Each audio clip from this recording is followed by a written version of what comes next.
Hey everybody, what's up? It's your girl Bondy Blue and I am back for another Being Mary Jane review. Yes. Okay. So I have to go to work in a little while, so we have to hurry up and get on with this. Okay. So the episode started off with a quote. And the quote was, "Woman is the nigger of the world," by John Lennon. And I sat and I thought about this for a second. I was like, that's some deep shit. Because when you look at it, America and you know, most European countries are like the only places where, not the only places, of course, you know, Caribbean countries and, you know, South American countries, okay, you know, well, where women have some sort of, you know, equality to men. And even though we still are fighting to get the same wages, my fucking God, you're freer as a woman. You have more opportunity as a woman in America than you do in, like, say, Middle Eastern countries or other countries where there are colored folks. Okay, so I can understand that statement, especially back in the day when John Lennon was alive. But I think it still persists now in a way, just because of how things go. I just saw an episode of SVU last night where they like raped and beat this woman because she wanted to create like the first woman to have a game launch. And for some reason, gamers feel like only men can game. And it's like, really? Really? Okay. So y'all, Mary has a dream, okay? She wakes up, hair wrapped up, and I was like, yes, bitch, hair is in a wrap right now. Anyway, bobby pins and shit, it was neat. Like, bitch, you had a satin pillowcase, don't play with me.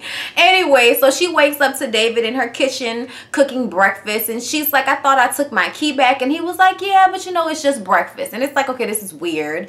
And you know, he proceeds to kiss her and lick her chest, and she tells him how sorry she is about everything she's done in their relationship and all of this, you know, extra dramatics. And then all of a sudden, like, a full white baby is just crying right there in the kitchen. Shit all over his face and hands, just crying. Little straight white baby. Don't have an ounce of black in him, it looked like. That was very confusing for me. The baby would still be part black, correct? You know what I'm saying? What's up with that shit? But anyway, it woke her up out the dream, and she got her little niece, Niecy, in the house with her screaming ass babies. She get up, she go in the kitchen. Niecy, okay, the baby is just in there crying. I mean, yeah. Like, why you not getting the baby right now?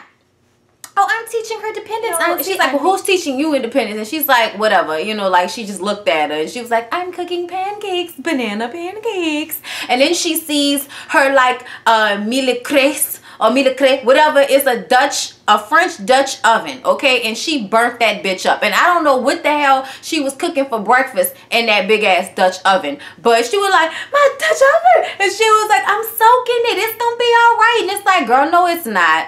No, it's not. I saw that. No, it's not. That pot will forever be burned because of you. The story that Mary Jane is working on for her news station is human trafficking, okay? And she's in a car with this guy, and they're, you know, watching this girl in front of a motel, and he's explaining to her why they just don't run, because that's what she doesn't understand.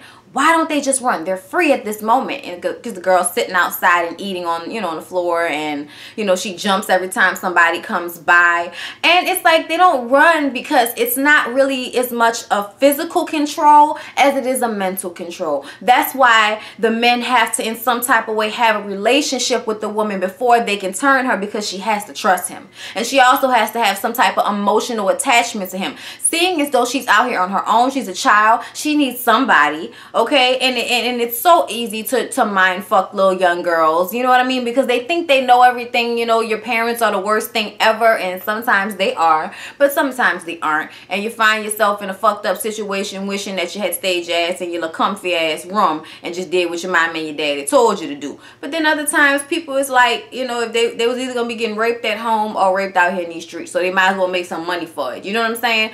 And I feel like a lot of the girls have that mentality as well. But baby, money ain't everything. I'm just telling you right now, cause I seen them HBO specials. Okay, I have seen Trick, or whatever they call it, Trick or Treats, or Pimps and Tricks, and Pimps Up Holes Down. Y'all remember that shit? Okay, I have seen all of these things. Okay, and the one thing that's constant is the older you get, the nastier the shit looks. Okay, like, I'm sorry, you ain't gonna be an old hoe looking good. That ain't gonna happen. Okay, old hoes look horrible. They look ran through. Okay, it looks like the rings on the inside of their vagina is starting to show on the outside. It's just too much. So her gay homeboy Mark, y'all, he needs her to play gay for day. Nah, he needs her to play, you know, straight with him. You know, act like he's her girlfriend. Because every time her parents come to town for the past 2 years, they've been putting on this whole little thing like they're dating one another, like they're in a relationship, just so he won't have to tell his parents that he's gay. Now, she decides she's going to do this, which means she has to leave work. And she was showing a group of girls around the station. Y'all, this happens at our station all the time. We just had some little young, you know, we have like young kids most of the time though, that come around the station and want to see how everything works, you know, field trips and stuff like that. And it's always so cute and you're always like, run! So he's arguing with his boyfriend about this, okay? And he's like, I'm a black man and you don't know what it's like to be black and gay. And, you know, putting all these pictures up of him and Mary Jane. And, you know, she's in the back making the room look real straight. And he makes the boyfriend leave out the back door for his parents to come inside. And while they're sitting there, you know, hobnobbing and talking about all the trips they've taken and how spectacular everything has been and how much in love they are. And it's like, it's kind of real because they probably have taken these vacations together. They do love each other. They're best friends, but they're not having a physical sexual relationship with one another. And it's so amazing to me how the mom is just sitting up there looking at him as he's doing all of this. And, you know, she was like, son, just stop. Just stop. And he gets up to get the wine and comes back and she's like, son, I know you're gay. Like, I can't take this shit anymore. I know you're gay. And he's like, what? And she's like, boy, I born you, okay? And I raised you, okay? I know what it is. I just don't understand why you would keep this from us. You would keep this part of, you know, your life away from us. And the daddy flips out. He's like, nigga, gay? What? He wasn't gay when I told him how to walk. He wasn't gay when I taught him how to talk. He wasn't gay when he was prom king. I mean, he wasn't gay when he graduated from college. He wasn't gay when I talked to him on Tuesday. Like, look, we ain't about to go through this with you, daddy, okay? He been gay, okay? And you just been blocking it because you homophobic, okay? It is what it is. But the daddy is more pissed off about the fact that, you know, he was like, I felt that I raised you in a way that you would be able to express yourself with us because we are family and we love you regardless of how uncomfortable it might be for you. And he was like, I didn't tell you because you're a homophobe, dad. And he was like, yeah, I'm a homophobe. And so is half of the fucking country. But that doesn't mean that you hide something this important in your life from us, son. You know what I'm saying? Like, the son I raised would have never hid, you know, a piece of himself like this. I mean, his daddy was like, this is some despicable shit that you couldn't even tell me that you was gay. You 40-something years old, nigga. And you mean to tell me all these years you've been hiding this from me? Are you crazy? Mary Jane's phone rings. And she has to go have the meeting with one of the little prostitute girls that she's been vetting for this story. And it was just so sad to see that conversation take place. And here's the thing. That's why I feel like it's a waste of time for people to be always trying to make somebody else happy. You just spent half your goddamn life lying about who you are to your parents, two of the most important people in your life, just so you wouldn't have to deal with whatever would come from that. I'm sorry, but your daddy was right. You took the easy way out. That's why you didn't say anything, because that was the easy thing to do instead of having to deal with the fact that your daddy might be upset and have to get used to it. It's a hard nail to bite. Trust me, I know. Okay, it is a very hard nail to bite. It's a hard thing to say. It's like jumping off a fucking cliff. Okay, you're like standing on the ledge, and as soon as you say your head first, and you know, after you're gonna just it's gonna crash and burn, or it's gonna be all right. You know what I'm saying? And I feel like either way it's gonna be all right, because you're not born into this world to constantly be under your parents. They're supposed to make sure that you have the tools you need to be a productive adult and send you out into this world. So if your ass is making a decision in your life that they don't like, you know, especially something like being gay, then you don't need to really have them in your life like that. I hate to say it, but I mean, when it comes to you or them, it should always be you. I'm sorry. In this situation, because you can't live your life for them. What, you gonna wait till they die and then you gonna finally be free? That's a goddamn shame. You're gonna miss half the time that you could have been being yourself and enjoying your life, trying to hide something from some people that eventually would have would have been able to deal with it. Like, his parents seemed like eventually they would have come to terms with it. His daddy may not like it. He might roll his eyes when he bring your boyfriend down to the dinner. You know what I'm saying? Come to the house for dinner. I'm rolling my fucking eyes. I don't like all this gay shit, but I'm just gonna go ahead and deal with it because I love my son. Okay, you know what I'm saying? You might have to deal with that shit. But at the end of the day, you would be being a man, okay? Like a real man. And part of being a grown-ass person, woman or man, is being straight up about that type of shit, okay? So I felt like I was just so mad at Mark for the way he did the boyfriend, the way he talked to him, trying to use the fucking black card and all that. Yes, it is harder to be a black gay man. I mean, trust me, that is the worst shit in the world, to be like a black gay man. But at the same time, like, niggas do it and survive, so you'll be all right. So Kara was saddled with all of the young ladies that Mary Jane had to leave behind to go and, you know, play with Mark and, you know, all that shit. And one of the young girls is a Latina, and her daddy comes there to pick her up, and he likes Kara, and he kind of flirts with her a little bit, but she kind of throws him off because y'all know she don't date Latino men. And I'm like, girl, what? Why? I'm just saying, like, Latino men are kind of hot. Like, I'm gonna say this right now. Like, I've seen some good ones, okay? I've seen some very good Latino men. Like, I like it. You know what I'm saying?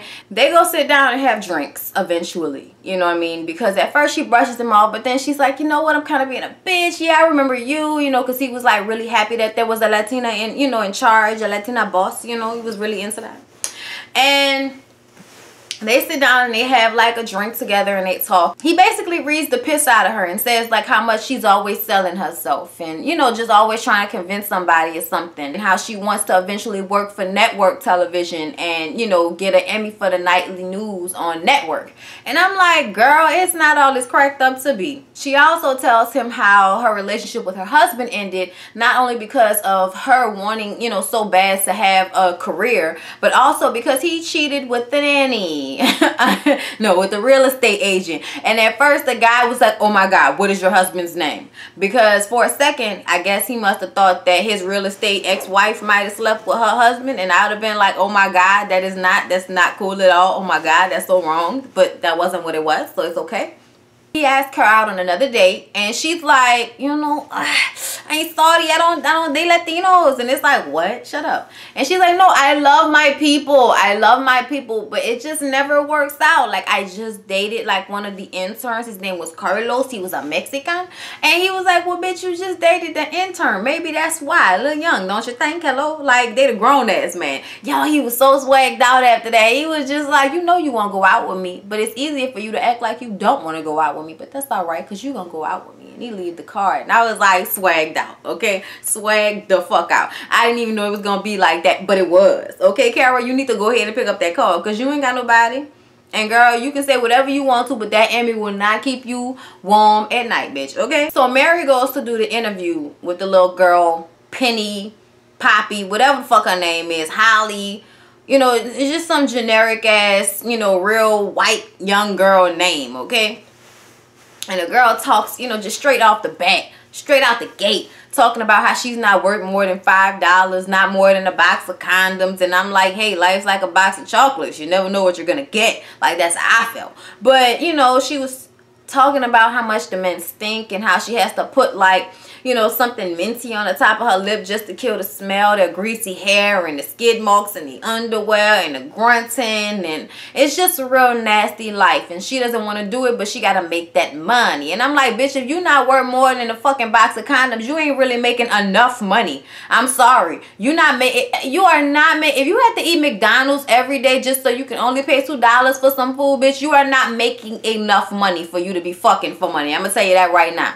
You need to find another profession, 15-year-old girl. Like, go back to school. You sound fucking stupid. I'm sorry. Like, I know that you're supposed to be mind-fucked and all of this type of shit, but you sound stupid telling me that $2 for something to eat every morning is enough for you to keep fucking for a living. Really? Stop it. I'm not talking about from a judgy standpoint. I'm talking about as a woman having to constantly be fucked like that. Do you know how much when you have, like, if you have a whole bunch of sex, you always be wet down there? That's uncomfortable. Like, what in the fuck? Like, I'm sorry, but no, that's not enough money, sweetheart. Get your motherfucking life. they start to talk about her not being in school, her being 15, and Mary Jane, you know, started to talk about her using her show as a platform for this young lady to help other women and help them get out of a situation, and she might save a life. And you know, Mary is just really being, oh my God, oh, this is gonna be so fantastic. But the girl is like, if you're not gonna pay me no money, I'm not doing shit, Naeed. And I'm like, she doesn't get that they don't pay. Yeah, they don't pay at the news stations, you guys. They don't pay for stories. That's not what they do. You gonna give me this story for free, 99? Oh, we not gonna do it. Point blank simple. That's how it is. And hey, sometimes it gotta be like that. So she gets up to walk off, and her pimp is sitting in there and tells her to get her ass in the car. Mary Jane offers to pay $20,000 for the little girl, but she don't have $20,000 on her. I don't know where this pimp came from, but he's a dumb motherfucker if he thought she was gonna have $20,000 on her, like, at that moment. Like, nobody that has money like that carries that amount of money on themselves just to go to the, you know, to the deli. I think really he knew that because them cops got up, he knew what it was. So he was just trying to get the fuck out of there. You know what I'm saying?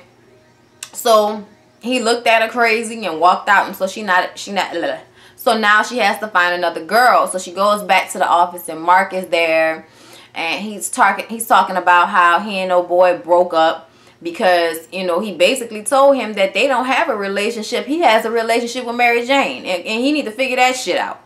So she has to find another girl, and she's looking at another tape of another young lady who talked about how she, you know, this guy she fell for, that, you know, he never made her do anything until one day she showed up late with that money, and nigga had two dudes hold her down while he raped her, and he beat her up. So yeah, he was fucked up. Pretty Rick is what they called him.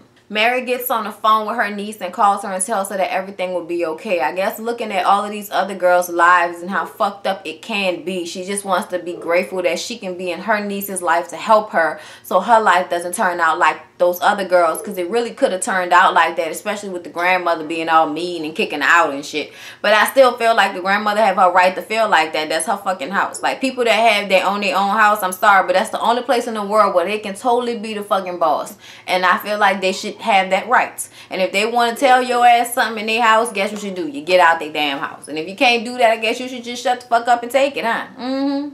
I'm just saying, one, like she was saying something wrong, you are living off her and keep having kids and shit. You know what I'm saying? Like, come on now. And here watching TV and shit, bitch, go work. Go to work. Every time I see you sitting on my sofa doing nothing, I'm mad. You know what I'm saying? Like, I can understand the, you know, inclination. Anyway, y'all, I hope I got through being Mary Jane well enough, y'all. I'm so sleepy. I just woke up. I'm trying to get these videos in before I go to work today because, you know, Empire and then How to Get Away with Murder comes on tonight, and I'm just trying to keep up because next week I'm going to be late with them because it's Mardi Gras and extra work and different schedule, and shit's going to be moolah, baby, okay? Crazy as shit. But anyway, I love you guys. Please don't forget to like, comment, and subscribe, and I'll see you all in my next video, okay?